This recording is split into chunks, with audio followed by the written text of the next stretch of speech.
and the nomination of anybody, you have no right, pursuant to our rules, to raise those issues. So be guided, because if you raise them, I'm going to object.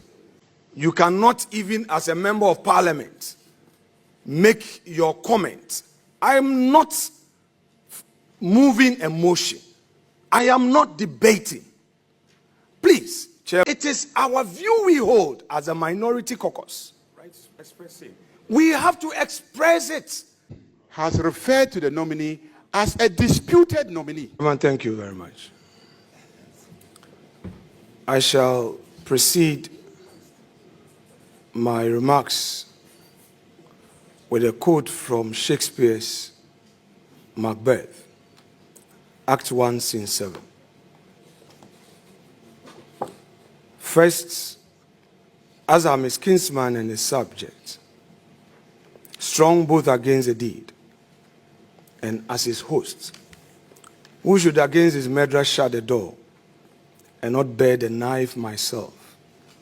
Besides, this Duncan has borne his faculty so meek, has been so clear in his great office, and his virtues will plead like angels, trumpet-tongued against the deep damnation of his taking off, and pity like a naked newborn baby, striding the blasts of heaven's cherubim, housed upon the silent couriers of the air, shall blow the horrid deed in every eye.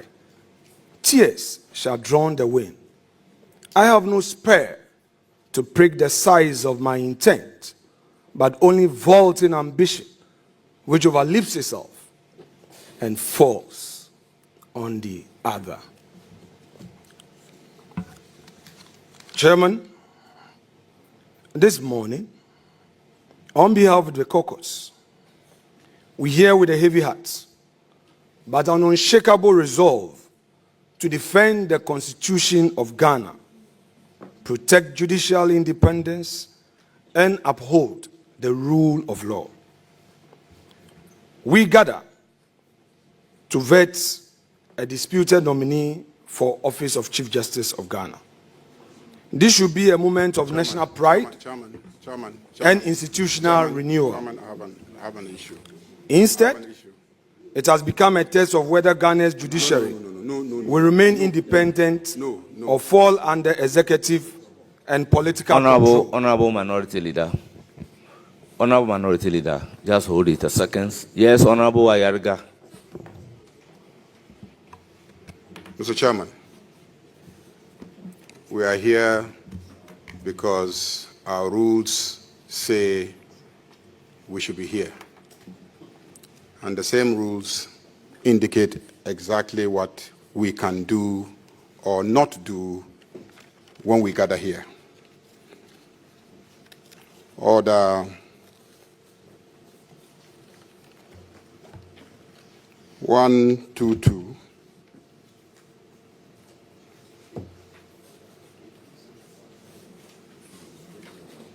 and 123. I want you to focus on those two orders. 123 talks about content of speeches, whereas 122 provides the grounds on which debate can be interrupted. So I come under order 122. But my objection is founded on content of speeches. I've heard the ranking member of the committee refer to, I believe, the nominee as a disputed nominee to the post of Chief Justice. 123 says, a member shall not raise any question. 123(5). A member shall not raise any specific question upon which the House has come to a conclusion during the current session, except on a substantive motion for rescission. I recall that just a couple of days ago, I think Thursday, the same the same member brought a motion to the House trying to stop this committee from sitting to vet the nominee. The matter was exhaustively debated, and you, Mr. Speaker, gave a ruling. Subsequently, the Speaker himself, because you sat as a Deputy Speaker, the Speaker himself came and recounted the motion and also gave a ruling. So this issue about the propriety or otherwise of whatever happened has been raised on the floor, debated extensively, and a ruling given. Apart from that, Order 1237 says that the conduct of the Speaker, the Chief Justice, members and justices of the Superior Court of Judicature shall not be raised in Parliament except upon a substantive motion. You cannot raise anything about the conduct of a member of the Superior Court of Judicature of this country in Parliament except by a substantive motion.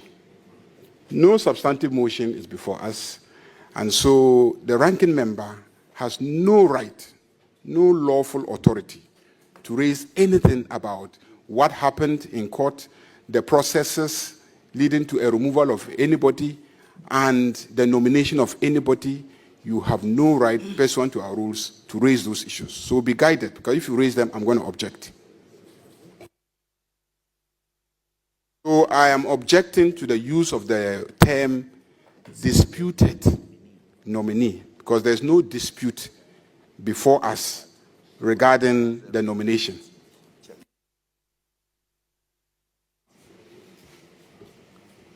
Yes, Honorable Habib, there is an issue raised. Yes, that's what I'm... And I must give the floor first to the person who raised the issue in relation to which objection is being taken to respond. Yes, Honorable Minority Leader and the ranking member of the committee. This is the issue raised to part of the submission that we have started raising. What is your response to it?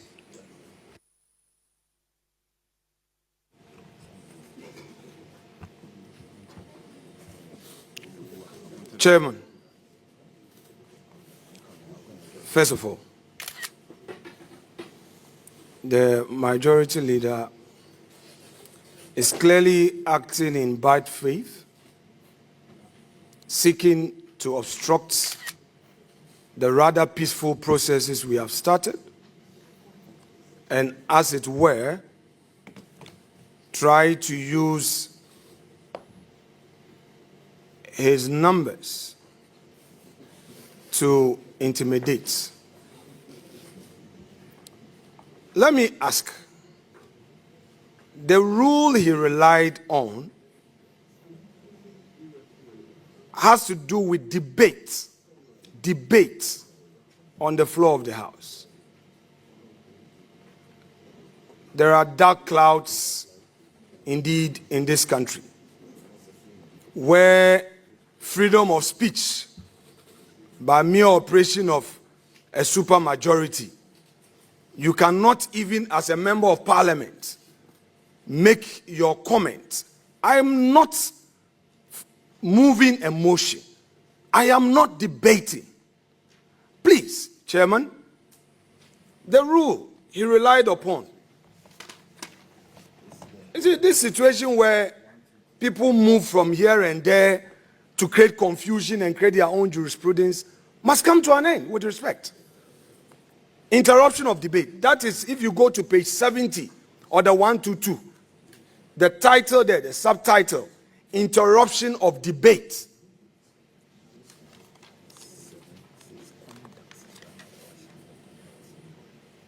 Debate may be interrupted by a point of order. And then he says that I am debating. Who is debating here? Mr. Chairman, if the majority leader has anything to say in opposition to my opening remarks, he has a right bona fide as a leader of government business and as a leader of the House to also state his submission. I have seen him with his written submission, be it for his opening remarks or see that to you as a chair of the committee to read it for answered. But this process where, as it were, try to use it to deny you, don't say this. So every line that I read, he will censor it and say, you use this word. Mr. Chairman, we are not going to make any progress with that. Again, the 1, 2, 3 that he relies upon. He says that the conduct of the Speaker, the Chief Justice, members and Justice of the Superior Court of Judicature shall not be raised in Parliament except upon a substantive motion. With the greatest respect.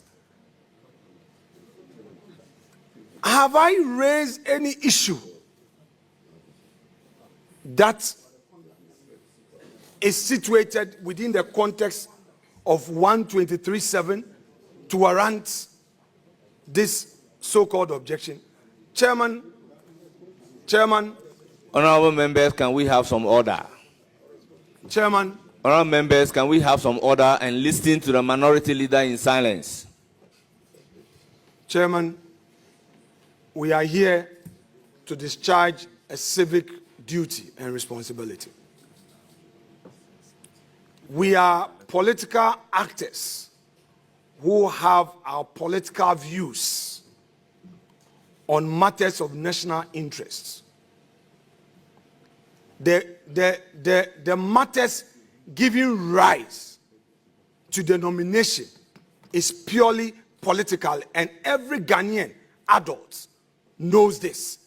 Your side raised it as a political issue during the campaign. You are going to remove Justice Tokonu as Chief Justice, and that has happened. If in my statement I contextualize to say that disputed nominee, it is our view we hold as a minority caucus. Right? Express it. We have to express it. And that is why I added by saying that this should be a moment of national pride and institutional renewal. Instead, it has become a test of whether Ghana's judiciary will remain independent or fall under executive and political control. Can't I have these bona fides also that have to be obstructed by the majority leader when you have every unfettered right to raise your issues? Chairman, humbly, please control proceedings. Please take charge. Let our respected leader of government business understand that after speaking, after making my comment known on behalf of the minority, he can seek your leave to also make his opening remarks. By the way, by way of conclusion, this is not the first time a leader in the minority is having this opportunity to make opening remarks. It predates me. From J.H. Mensah's era, he and J.H. Owusu Achampong, all the way to Alban Bagbin, MP for now Dole Kalio, and minority leader as he then was. The videos are there. Hansard is there. Honorable Bagbin had unfettered opportunity to make his political statement on behalf of the minority, and they were not stopped on point of order. It got to Chairman Sabonsu, it got to Harun Edrusu, and recently, my own respected colleague, Dr. Kasiel Atufosen. The records are there. Let's not create a certain impression as if all it is you are majority, so we cannot even say a word. We must have our rights. These are far right. We will state them, and you would also have the opportunity to state them for the record. Please, let us have some more. Honorable Minority Leader, your point is made. Yeah, yes, you have listened to the response. Right, Honorable. Honorable members, It's not every issue that will necessarily call for the chair making a ruling.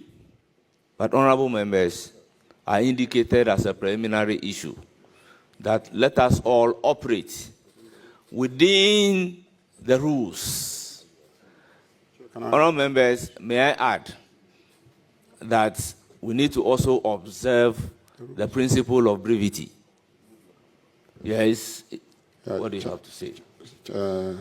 Chairman, if you read rule 1233, 1233, where in the opinion of the speaker, the words of a member used in a speech, and it doesn't matter whether the speech is at plenary or at committee, a speech is a speech in Parliament. So where, in the opinion of the speaker, the words of a member used in a speech are offensive, abusive, insulting, blasphemous, or unbecoming, impute improper motives, or impugns the integrity of a member or any other person, the speaker may order that the member withdraws those words or withdraw and apologize. Mr. Speaker, when we came into this chamber, this committee meeting room, and you started, you referred to the nominee as Chief Justice. When you refer to the nominee as Chief Justice, the minority objected to the reference to the nominee as Chief Justice and said that he is not a Chief Justice, he is a nominee to the post of Chief Justice, and so you must refer to him appropriately. Or acting Chief Justice, because he's also an acting Chief Justice. And an acting Chief Justice is a Chief Justice. Now, he has referred to the nominee as a disputed nominee. Disputed nominee. Disputed nominee. You are in court what? Are you in court litigating his nomination? No. Are you in court disputing his nomination? You are not in court challenging his nomination. So to the extent that you are not in court challenging his nomination, there is no dispute about his nomination. If there is a dispute about some other action.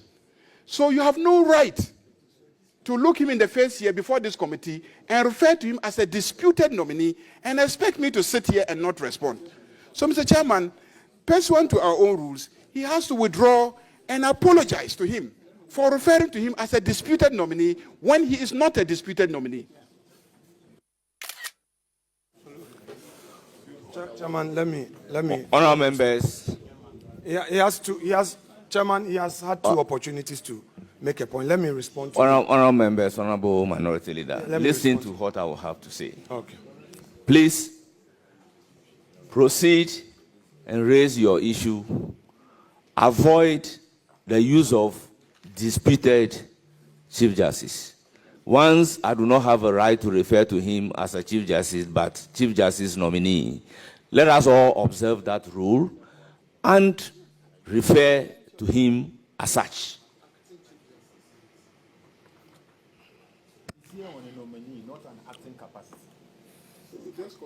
Let me be unequivocally clear. The minority in Parliament objects to and unequivocally condemns the coordinated campaign to subjudicate Ghana's judiciary to political domination. Chairman, the facts speak for themselves. I object again. I object again. On the 22nd I object again. April, I object again, Chairman. On 22nd of April, I object again. 2025. Chairman, I object again. I object. Hold on. Honourable members, I think at this particular point, I must place on record that I have admonished that we should all operate within the ambit of the law. Honourable Minority Leader, be guided by Order 103D, and then let's make progress. And Order 103D, if I may read, to serve as a guide to all of us.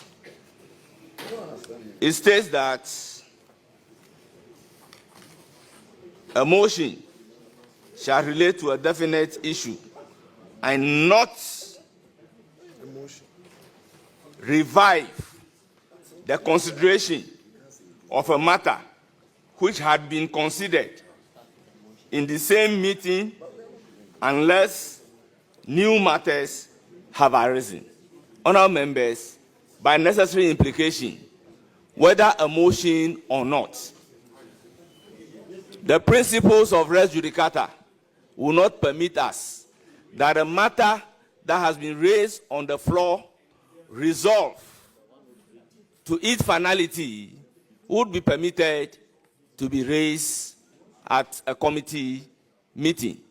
So, Honorable Minority Leader, refrain from anything that is relating to sub judice rules and let's make progress, with all due respect. Because Speaker has dealt with this matter, I have also personally dealt partly with this particular matter, with all due respect. Chairman, the facts speak for themselves. On April 22nd, 2025, Chief Justice Gertrude Araba Isaba Tokonu was suspended as a result of a prima facie determination by the Council of State as contained in the public announcement made by the executive.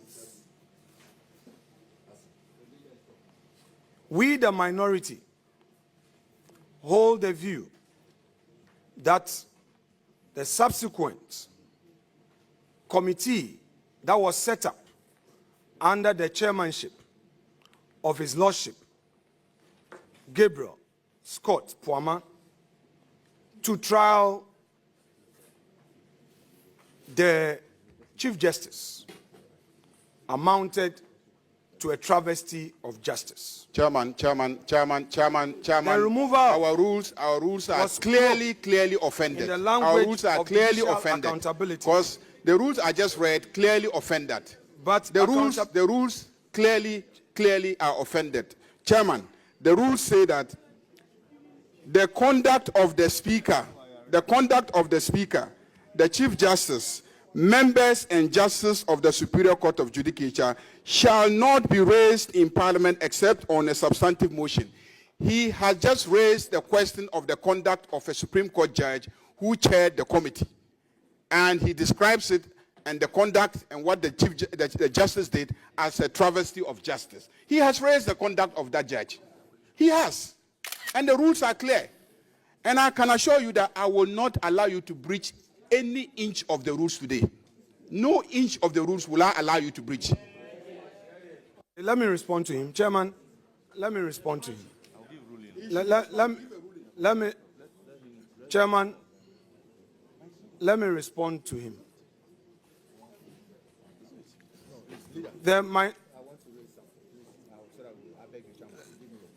see, I cannot go and be giving you the opportunity when the person who is speaking is in the process of responding to the issue. It doesn't fit in the rules. Yes, Honourable Minority Leader, you have the floor. Mr. Chairman,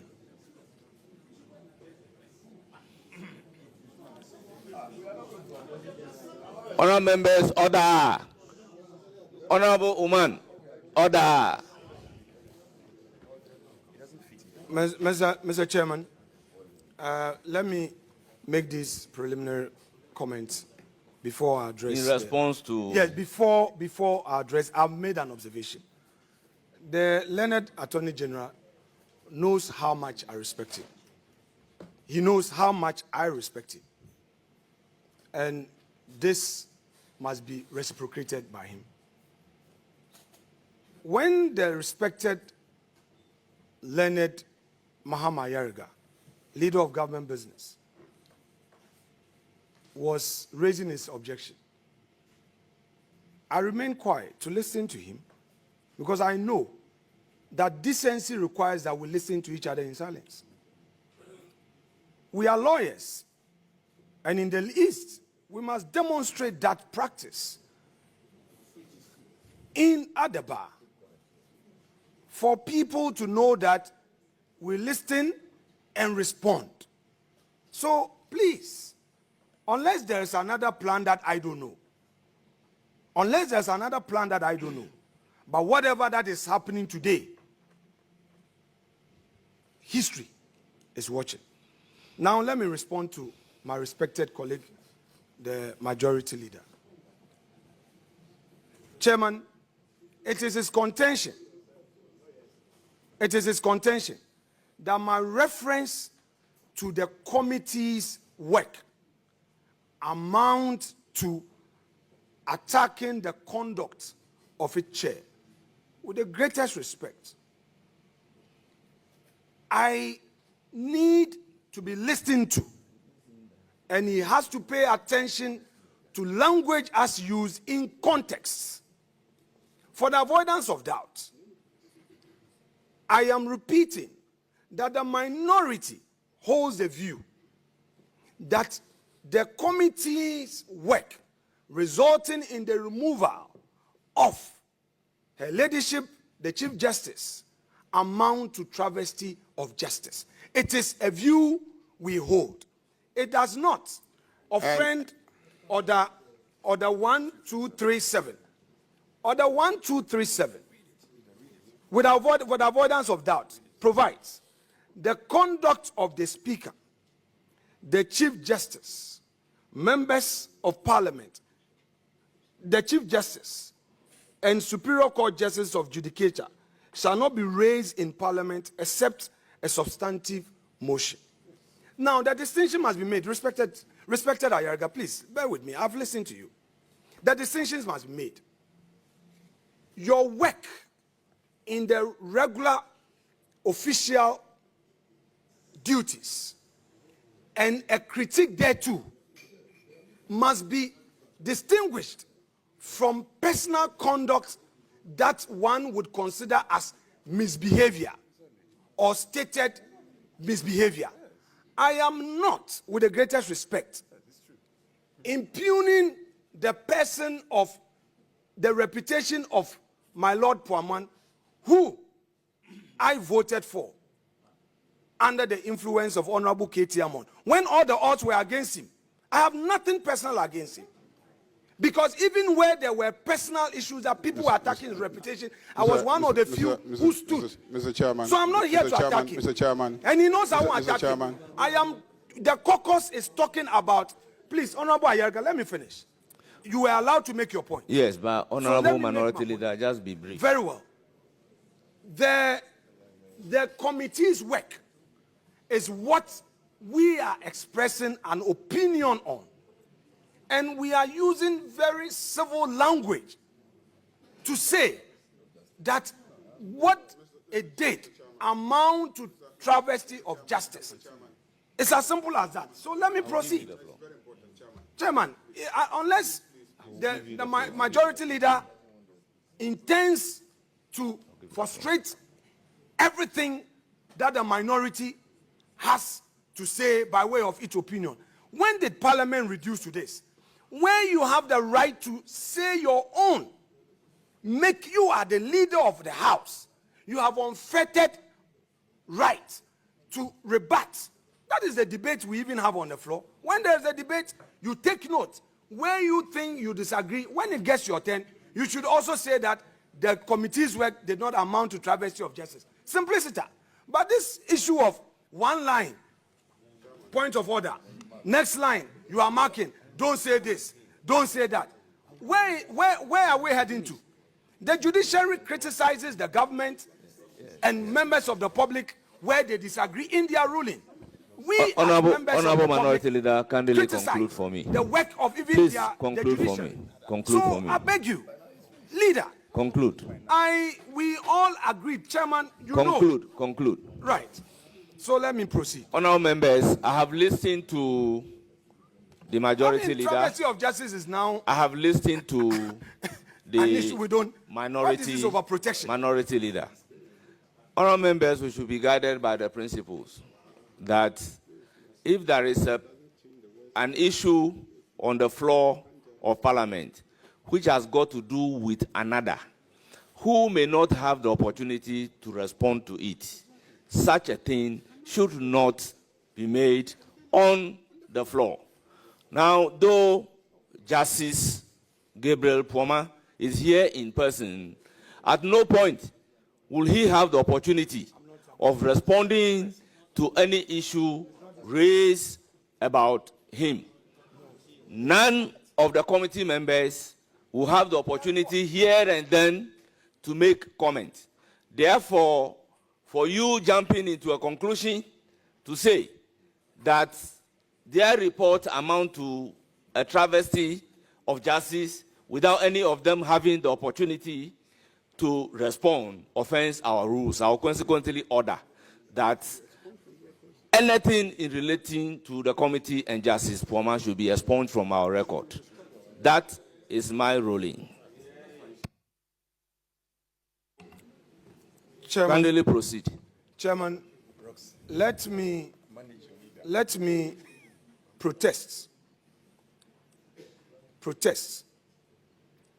the rather unacceptable, consistent attempt by the majority leader to obstruct our side's remarks in this process. I know he's your leader, but Chairman, this is unacceptable. That's it. I will proceed. Yeah. We hold a view that the removal of Her Ladyship Justice Gertrude Araba Isaba Tokonu was cloaked in some opaque circumstances unacceptable to the jurisprudence of our country. Mr. Chairman. Mr. Chairman. Mr. Speaker, Mr. Chairman. Honorable Minority Leader, you know the rudiment of the game. If you don't want interruptions, let's go by the rules. Other than that, the chairman will be compelled to listen to the person and make ruling. This one is friendly. Opaque. It's friendly. Opaque. Yes, Majority Leader. Mr. Chairman, please. Mr. Chairman, if the minority, led by the minority leader, were to walk out here and invite all the journalists, they could describe the work of the committee in any language. In any language. Nobody. Freedom of speech. But before this Committee of Parliament, the rules are clear. What you can raise and what you cannot raise, and how you can raise it. I'll be surprised if after all these years in this Parliament, you don't understand those rules. I'll be surprised. Yes, I intend to be offensive because he has told me that I am here to deliberately obstruct the minority. What did he say about that? To describe my conduct here as deliberately obstructing the minority when I'm trying to keep him to the rules. When you say the conduct of a judge, we're not talking about the personal conduct, who he slept with and who he didn't sleep with. We're talking about his work, how he conducted his work. You are saying that the committee conducted its work in an opaque manner. That's what you are saying. In darkness, that's what you are saying. And that the outcome of their work is a travesty of justice. That's what I'm saying. And you are not in court challenging the conduct of the committee. You are not. You as a person, you are not in court challenging the conduct of the committee. You know the rules in the Constitution regarding the work of the proceedings. You haven't shown at any stage that the rules in the Constitution governing the work of the committee have been breached in any way. How can you come and sit here and describe the work as opaque, travesty of justice, and improper removal, and etc., and expect me to sit here and allow you to do that? You are clearly violating the rules. And when I try to guide you how to go about your work, then you say that I'm trying to obstruct you. Honorable Majority Leader, you've made your point. And again, if I'm called upon to do a ruling, the rules are clear that we should refrain from the use of offensive language. We are here for the purposes of vetting. A situation where the process will be used to describe the work of a committee to be opaque, meaning it was done in darkness, is offensive. Therefore, I would order that same be expunged from the record as if it doesn't exist. Honorable Minority Leader, proceed. Chairman, with respect. Chairman, with respect, he raised the objection. You didn't give me the opportunity to respond. And you're saying that you have ruled. I mean, what is the fairness in this? He just raised the objection. He didn't refer to any rule this time. This time, he didn't refer to any rule. And then he says that we should go and do press conference. Honorable Minority Leader, kindly proceed. It is our contention that the process leading to the removal of Her Ladyship Justice Araba Isaba Tokonu was unfair, it lacked due process, it did not adhere to any constitutional procedure. Chairman, And Chairman, we I continue hope, Chairman, to say I hope, Chairman, that persistently violating the rules of this House is a breach of privilege. You know that. Persistently if that violating the rules of this House. Chairman, Honorable Minority Leader. He's made a point. Let me make a point with respect to you. Honorable Minority Chairman, Leader, if you can hear me out, yes, maybe the point that you want to make, you may realize that it is not necessary. Honorable members, let's have it in mind that we are not sitting here as a committee over any decision made by another committee or a court of competent jurisdiction. So bringing same or making same as a subject matter of discussion, with all due respect, this is not fair to members of those committees and those who presided over those cases. So if we are playing by the fair principles, please let's refrain from all those things and be guided by our rules in raising our issues. Minority Leader, you just spoke about fairness. So is it fair that a committee that is not before us, their rulings are brought here and described in a manner unwarranted by our rules? So with all due respect, this will clearly be in breach of natural justice. We don't have the opportunity of the people being heard. So why are we commenting on them? So please, let's proceed. You can give your remarks, but be guided as such.